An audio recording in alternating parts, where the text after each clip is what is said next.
Democratic Senator Alex Padilla of California. Also joining me for the hour, my friend, political analyst, host of the Bulwark podcast, Tim Miller's here. Senator, I start with you. Your reaction first to the decision. Hi, Nicole. Well, I'll tell you what, I've heard from a lot of folks from California to Washington and everywhere in between. What does it say that we were waiting with bated breath for the Supreme Court to uphold the Constitution, right? We were praying for this outcome, but preparing for some devastating news, because that's the times that we're living in, whether it's a Supreme Court that will act in ways that we can't understand, or Donald Trump and the next thing that will come out of his mouth. We know that the debate doesn't end here. We won a big case at the Supreme Court today, and that deserves to be celebrated, especially in light of the 4th of July coming up at the end of the week. But as so many of us are saying, we know the work's not over. Trump will continue to press this issue. He'll continue to attack, maybe revisit a different executive order, the push through Congress, and you've seen some of the Republican members of Congress already jumping at his command. So we will legislate however we can, litigate when we need to, but we'll continue to organize and mobilize the vote this November, because the political pushback is the ultimate accountability.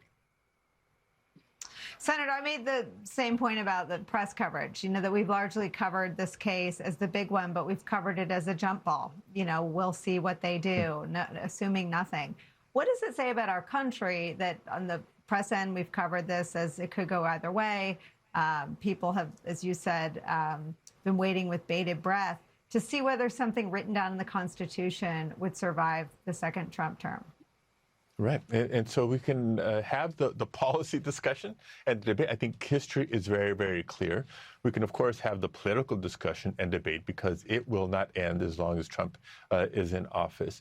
But let's not forget the personal, right? What it means for people.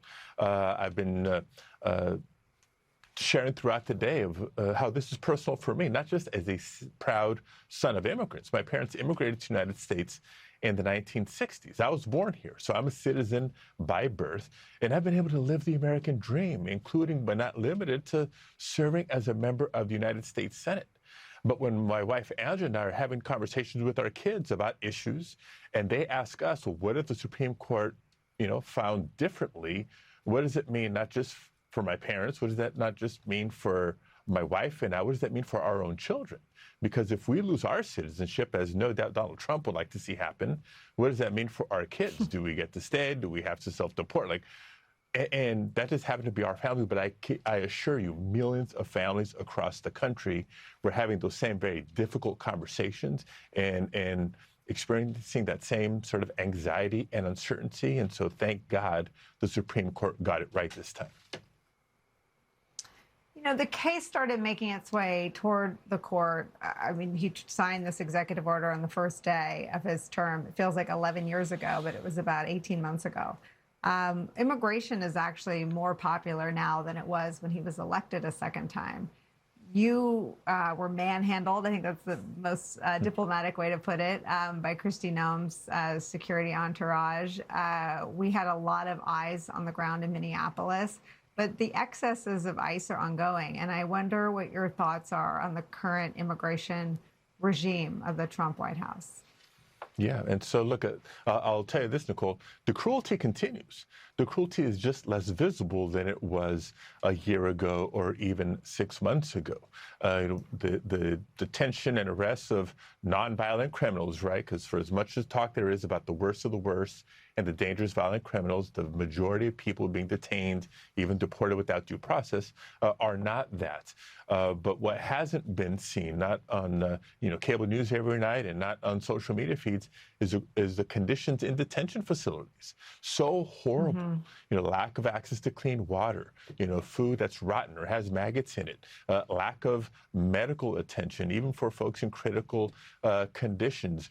The cruelty is the point for this administration, and the cruelty trying to drive people to just waive their rights and self-deport. I think that's why public opinion has shifted, because it was one thing to say, well, let's secure the border, but the cruelty we've seen in communities across the country is not what people signed up for.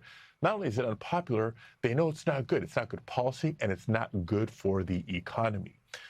When people are afraid to go to work, when people are afraid to go shopping. When you're deporting people who work in the fields, of course the price of food is going to go up. When you're deporting construction workforce, of course the cost of housing is going to go up. So people have seen Trump for what he truly is now, and that's why the approval ratings have flipped.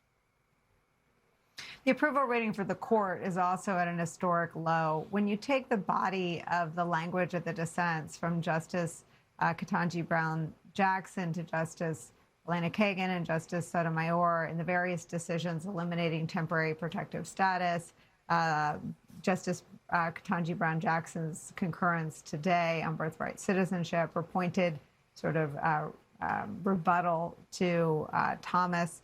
What do you make of the state of polarization among the writings of the justices themselves?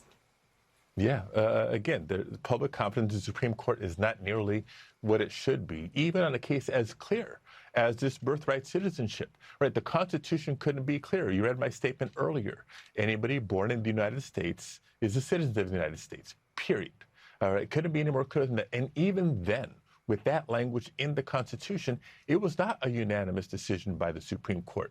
Thankfully, it was a majority, but it wasn't unanimous. So, again, we have to continue not just to wonder, but to continue to be vigilant. The attacks from the Trump administration and from MAGA Republicans are going to continue. So we'll have to continue to resist, have to continue to fight back, and defend our values, defend our rights, and build on them for future generations.